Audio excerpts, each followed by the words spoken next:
What? Right now? Live. Yeah, live on the Live from Double Fine headquarters. Yeah? All right. Hey. Muting. Hey, welcome everybody to Massive Chalice Teamstream 4. What? 4. That's yeah, this is our 4th time doing this. That's awesome. So thanks for joining us, and we're going to be going through what we've done over the last 2 weeks since the last one of these. So yeah, let's roll into that with the most important thing, and that will be pictures from me going to the big DOTA tournament this weekend. Last weekend. The most important thing, Brad? The most important thing, yeah. I just thought I would go through these real quick because they were kind of hilarious. He's got an addiction, so we have to feed it. Did you cut over to this thing? Yeah. And really, the real reason why I want to show this. What are we seeing here, Brad? Oh, so this was like inside. It was at the Symphony Hall. This is the international, the big tournament that Valve runs for Dota every year. I really like that game, Dota. You can't even do slideshow mode. I hit the wrong button. What button? F11. F11? Yeah, all right. It might auto progress. Cool. So yeah, and they had like two. Oh, it is auto progressing. How do I tell it to stop doing that? Pause it. There you go. Pause. Yeah, and just the production values are totally insane on this tournament. Like, people who are not familiar with it should at least like fire up one of their Twitch streams and just like look at it because it's like totally insane. They have like isolation booths for the two teams on the stage there, and they have this huge, probably the biggest projection screen I've ever seen. Like, and it's in the Symphony Hall. I don't know. It was very awesome. But yeah, so this is me with my brother, and we were hanging out watching Dota like all weekend, which was ridiculous. Guy behind me noticed me and was like, "Hey!" And that was cool. He backed Massive Chalice. Oh, right. He was just like, "Hey, there's a guy." And this was like, so you can see the players in the booth here, right? I like the character selection. Oh man, yeah. Depending on what hero they would have, they'll actually put it up in that screen, which was totally ridiculous. This guy totally recognized me. So that was really cool, actually, having backers be like, "Hey, like, awesome! I didn't know you liked Dota," and I'm like, "Yeah." So it was cool being able to talk to people about Massive Chalice like at this thing. And hey, Amir and Greg from Supergiant, they made Bastion, and like I hung out with them for a while. And Greg was on the final stream, right? He was awesome. We totally had Greg on our like final hours live stream, and that was super cool. This is like the best Dota player in the world, Dendy, and he picked Pudge, and it was a big deal. That was crazy. It doesn't mean anything about that. It doesn't mean anything to you if you don't know anything about Dota, but like this, that was pretty insane. Like he's the only player that really plays this character in the competitive scene, and it's super crowd pleaser. It was fun. This is my brother. We went and had a bunch of oysters, which was sweet, and then more people that recognize me. Oh, this is one of my old coworkers, Haney, who's awesome. Cool. Hey, back at the hall. This one guy was being a pretty big ham. One of their this is Statsman Bruno. I don't know. He's awesome. It was so. Oh, that's Gabe Newell right there, hanging out right here, introducing sort of like the final. Gabe's looking good. Yeah. 5 pixels. He's looking more like Santa every day, which is amazing because I feel like he's just bringing awesome stuff to people. Yeah, so this is great. Like more people like stop me in the hall. This is sort of weird that whoa. Something looks the same in a lot of these, I guess. That's weird. There was some like hilarious cosplay there. Like this guy was dressed up like the Witch Doctor character, which was weird. More of this, and then this was like the finals, where they had smoke on the stage, and it was totally ridiculous. And then one team won, and then it was over. Sweet. Until next year. Yeah. But it's really cool, and I think people should check that out. Esports are kind of becoming a big deal. We had to say that's probably the alternate to Kickstarter funding is to play Dota for years and years. Yeah, we were thinking about just hiring one of these teams with the Kickstarter money, and then they could win the international, which is like over $1 million. It's an investment. Yeah, because they could win it multiple times, right? Okay, so we're not doing that. That's enough corniness. Like, let's jump into some Massive Chalice stuff. So. I thought we would hit design stuff first. Talk about two-player production's awesomeness. Oh yeah. Hey, we've got Paul Levering on the Wheels of Steel over here, supplying lower thirds for us and all sorts of amazing stuff. Yeah. Can you hit me with that lower third again here? Boom. Who are we looking at right now? Is it happening? Is it happening now? Oh, it actually sweeps in the other way.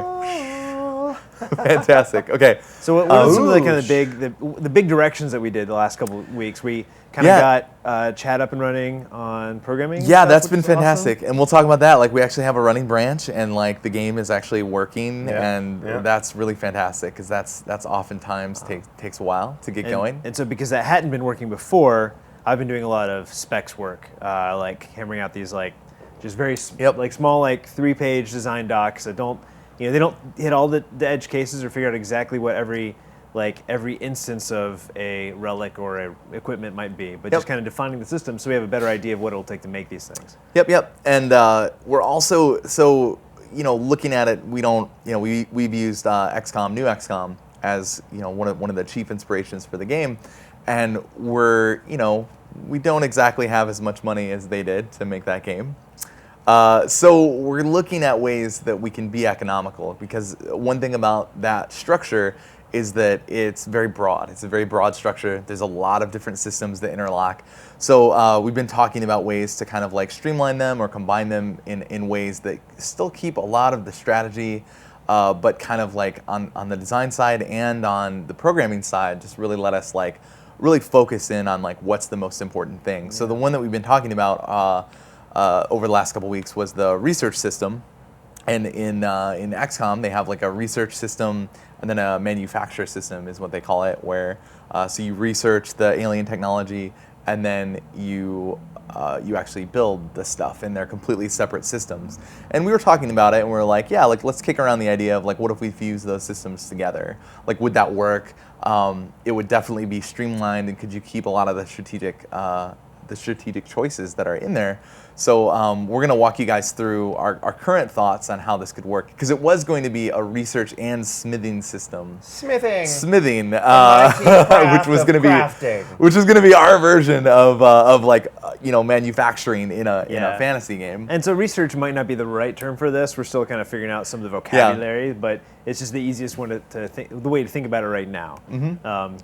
And the other thing, a couple differences between Massive Chalice and like XCOM or even Final Fantasy Tactics is the number of dudes that you're going to have through the game. Like, your first generation of heroes is not going to survive to the end of the game, even if you do amazingly. Like, you're going to go through, let's say we have 6 generations of heroes. You're at bare minimum, you're looking at like 36 guys. You're probably looking more at maybe 50 plus hero characters that you're going to be actually playing with. Not even the ones that are in your retinue, but the ones you're actually playing with through the entire game.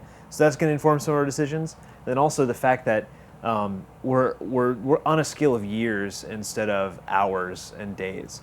So if you are researching a technology or like a way to build a new sword, and it takes you a year to do that, then like what does that mean in terms of building them? And so we'll kind of get into that as well. I was going to zoom in and I forgot where the zoom is. Control plus. View. Control plus. Is that just the? That's the perfect. Google one. That's perfect. Look at that. Okay, yeah, so we just thought that we'd walk you through our thoughts on it right now. So we're very much using the kind of single pipe research system of either old or new XCOM. Actually, wait, in old XCOM you could have multiple things you split going your at engineers once. in between multiple dudes, or scientists. But I always felt like the best way to play old XCOM was just to dogpile all of your scientists onto the most important technology at any given time. So I think that they recognize that with new XCOM, and they just, they only allow you a single pipe of research as you go through it. And I think that that's fine. Like, it's, we still want you to be able to start and stop research at will. So if you get like some new great technology that you really want to like kind of jump, you won't lose any progress on the old item when you switch tracks, which is really good. But yeah, so it's a single track system, and all of these research items will take a bunch of time to complete. And this is mitigated by the research power that you have currently from all of the keeps, all of the retired heroes that are in the keeps. They are the ones who are doing the research. And we sort of like to think about it as like, it's kind of like a combined effort. It's like what do they call it? Like a decentralized sort of like, I don't know, it's like everybody in the realm. It's a social function. It's like the whole, you as the middle ruler is kind of like, we really need better armor, and then everyone's like, we're on it, boss. Yep. And they're sending pigeons. I was gonna say emails. They're sending emails to each other about it. No, they're not sending battle emails. hawks. They're sending hawks. With they're communicating with each other, like all the heroes that are retired in the keeps. There's an underground tube where they stuff the battle hawk in. and then it's like a pneumatic battle hawk tube. And you don't really need a hawk, but why not?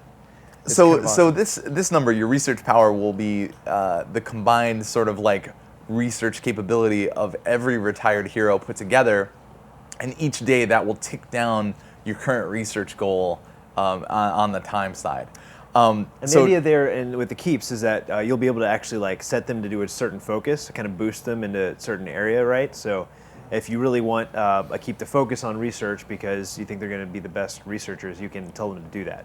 Yep. And it's going to bump up your research power, but you're going to be foregoing either gold production or training ability to do that. So we'll see that, and that's interesting. It's kind of like, I think of it kind of like managing energy in like X-wing. You know, like, am I going to have all shields? Am I going to have all lasers? Am I going to have engines? Or am I going to dump them in between? You know, just that kind of triple resource management thing. Yeah. So your research items will have, most of them will probably have a one-time gold cost, and this is like one of the big differences, like how we're diverting from the XCOM system.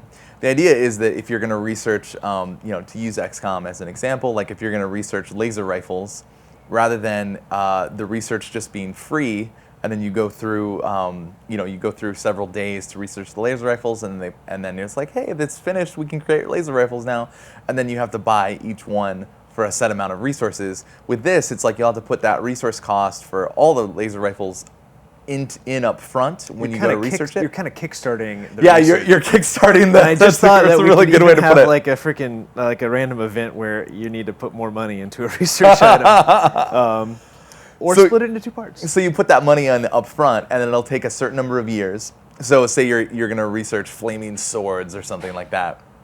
You'll put the money in up front, and then the time will pass. It will take 10 years to research your flaming swords.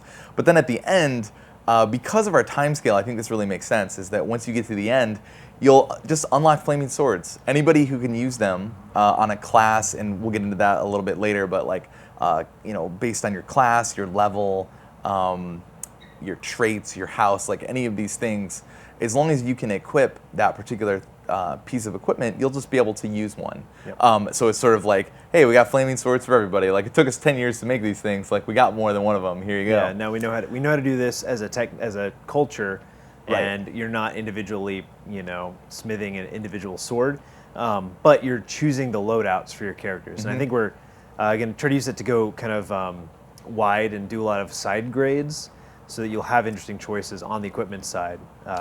You're just kind of skipping that. You're skipping that one step. I'm sorry, Anthony. You're kind of skipping the one step of like, oh, I really want everyone to have Titan armor, but I don't have enough money for it right now. Right. Right now, we're kind of rolling that cost into the research up front. That's the thing that you would miss out on. But at the same time, because we're a fantasy game and the classes are going to be a little more rigid, everybody won't be able to wear the Titan armor. It's like you'll sort of research the heavy plate mail, and it's like, okay, cool. Now all of your warriors can equip the heavy plate mail, but like your mage and your archer and your other characters that can't wear plate mail, they won't get that quote unquote free upgrade. So I think it's gonna work out. You do miss out on that time where it's like, okay, I completed the Titan armor and I can only buy 2 sets, and who's gonna get it? You sort of miss out on that part of the economy. But honestly, I think the biggest, most important piece is when you research the Titan armor, how long it takes for the Titan armor to get researched, and then the costs associated with it. I think just spreading that out over a few missions is not the most important thing from the XCOM design. So I think it's gonna work out really well. And it means you don't have that thing where I just researched this item and boo, I can't buy it. Like, right. That's another thing that we've talked about with the research system, is that we want all of these things to actually give you something cool when they're completed. Right. So even the ones that are unlock story objectives or things like that, things that you feel like you have to do. Jeff is really big on that. Yeah. Like, when you get to when you research things, so things like the outsider key in New XCOM. When you research that thing, it's like it unlocks a story mission, but it doesn't really give you anything, So really trying to think about like, well, what could that be? Could that be an item that one of you guys could equip, and maybe it does something? Like, I don't know, that would be cool. So we're going to be actively looking for ways to make sure that when every one of these research things gets completed, it's actually like a big bonus for you. Okay, so we've also been talking about like having stat-based resources. So having to kill 10 of a specific demon before you can actually like unlock this research and pursue it is interesting. There's a bunch of prereqs for those research items, and I think that those are like a little bit, we go into those a little bit later. Yep. And then they're going to unlock things when you complete them. So these are things like equipment, buffs for characters or on the tactical layer, and then also advancing you inside of the actual like research tree. So yeah, like we said, we're going very similar to new XCOM in terms of how they do the research. And this was just a chart that you made, John, just to really like succinctly show the loop here. Is that you're taking your gold and these stats of like, you know, kills or keeps reclaimed or, you know, all sorts of stats that we're tracking, starting that initial research thing, and then based on your research power, it says points here. Them all. It says points here. It's okay. It says power over there. So based on your research power, every day that will tick down the current research item until it's completed, and then on that day you'll get a pop-up telling you what you've gotten and what other kinds of research has been unlocked, and then I'll take you back to the main research screen, and you'll just keep doing that. So this was just some more description of this stuff. Yeah, I think that is really the gist of it. So and we use these specs to kind of like, you know, we presented a lot of this to the team first time this week, and just kind of like to make sure everyone's on the same page. You know, and it's exciting at this point because yeah, we might like point to like new XCOM or Final Fantasy Tactics or other games, even like, you know, Diablo or World of Warcraft, and like we point to those games as a kind of groundwork, and this is just like the basis that we're going to build up from. Yeah, and also for like Chad to have a better idea how is he going to build this on the engineering side, and I think it's already given him a lot. And of it's cool just good direction. to use familiar games as kind of like a starting point, so that we can say like, oh yeah, it's like this system from this game and this system from this game sort of like put together, and then that's what, you know, that's what we're shooting for. And these examples are just totally that. They're just examples of how we might use this. You know, try to be a little flavorful in some of it, but it's just, you know, just trying to get like the base out there so we can understand where we're going with it, and then we can push the limits. Yeah, and these were really just to have like examples like this. This first one of ironworking gets you iron swords for your warriors, and then it also allows you to research iron arrowheads. So this is sort of an example of a research item that gives you a piece of equipment and then also unlocks a new research item. There's this one of, this is purple because it's a piece of demonic equipment for this slasher demon. You can research, so after the first time you kill a slasher demon, you research it. We should go to view and turn off the page thing. Is that really print layout? Yeah, turn off print layout at the very top. Just it'll make oh, this sweet. better. Yeah. And then we can F11 this guy. Oh, I already was. Okay. So like the first time that you see one of these demons and kill one, you'll be able to research it. It'll take 10 years and take this much gold, and then it'll unlock some additional research. This one was an example of like a strategy layer buff. John called this one efficient tax collecting. So, and it's kind of an interesting thing to talk about, like, you know, how much civilization should there be in Massive Chalice? You know, like, are these the kind of things that we want to pursue? But regardless, like whatever this is flavor-wise, it's just interesting to have this 10-year research item that just increases the amount of gold that you get per keep per day. And that's just like, you know, it's just an interesting thing of like, you know, spending money to double down on your economy and like end up getting more money in the long run. Like that's an interesting thing. And we want to build the system to support these kind of things that would impact both the strategy layer and the tactical layer. And these are very good, like for people that, you know, if you're working on your own games, like writing these like one sheet or like these small design specs are really good for just for like disseminating the information to a bunch of people. And then examples like these are sometimes the most powerful, most helpful things that you can do for the programmers on your team, of just being like, no, this is exactly how we're going to use it. This is exactly how we want to use it. And it's not exactly how we want to use it because it's all, you know, we're not sure yet. But it's as close as we can get with the current information we have. And it really represents us trying to like put some stakes in the ground and be like, yeah, like this is what we really want it to be like. And then, you know, these examples can be broken down much easier by a programmer than, I would say, almost the entire rest of the document. Seeing these really concrete examples at the end is really great. So And you don't want to write too much design doc because no one's going to read it. Yes, and that yes. sucks. I mean, they want to. I think they do want to read it, but they won't. Yeah, but and that's mostly because like just people are really busy. Yeah. You know, like that's just a thing. I'm actually not. I'm not that busy. Yeah. I've been Hey, doing a lot. I'm on do you have Facebook any right now. do you have any questions about Well, I that thought we would system? keep the format of the whole Q&A at the end. Oh, right? cool. Unless you Sure. want to do it inline, we can.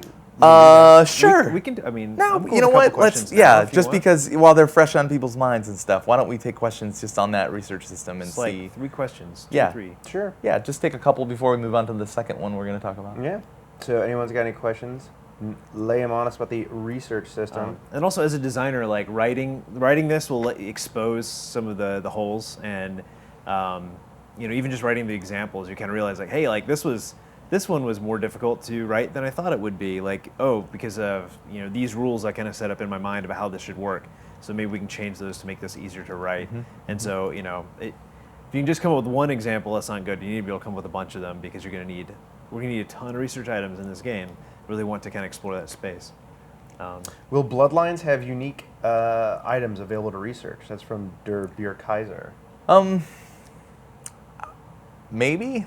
I think that there's no reason why we couldn't do that. I think with the current setup of the system, I think that it is going in a direction that's a little more, I guess, generic for the equipment and stuff that you're unlocking. Yeah, that it's more open. Is that it's like, any warriors that you have would be able to use this specific piece of equipment. What's happening?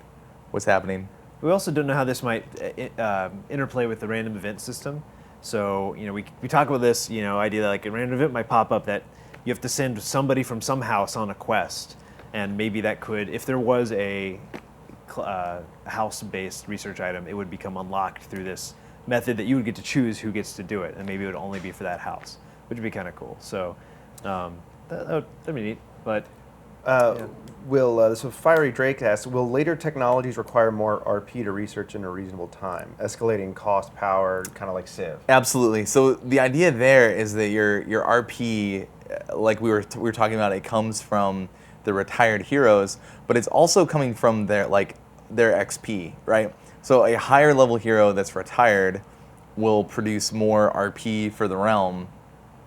So we really want to encourage you. We talked about it. We totally talked about it. We totally want to encourage you to be sort of stair. We talk about that, like the stair stepping. I know. I totally see that. Oh, I'm sorry. I could totally see Right that on. over there on that monitor. One of the things I really like, and we'll see if it works out this way. I really hope that it does.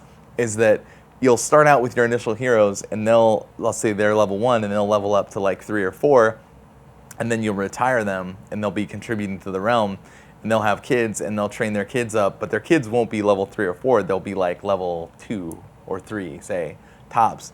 And then, so when they come out, and you sort of have to replace your current heroes with the next generation, you'll actually kind of take a hit.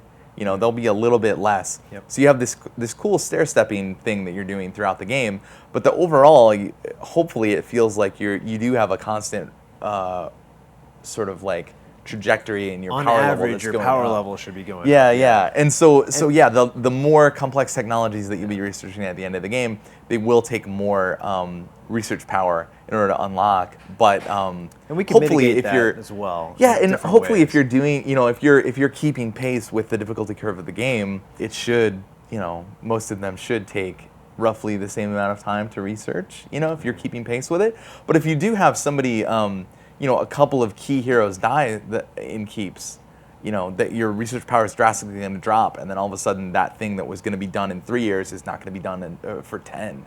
And so I mean, we don't really know how it's going to play out, but it sounds pretty cool.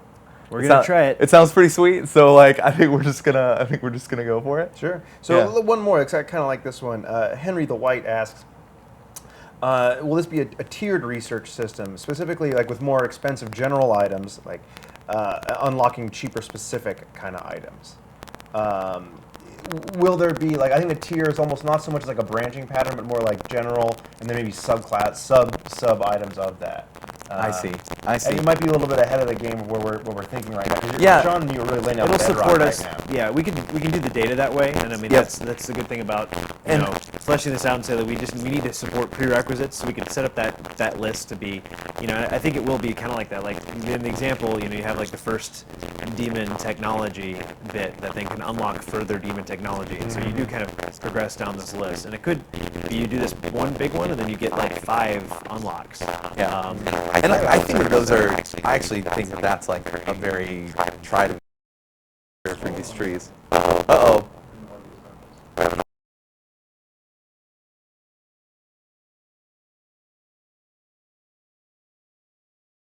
Easy. Is that?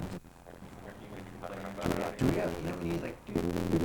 Now we get the like, now we're back. The hot dog going to the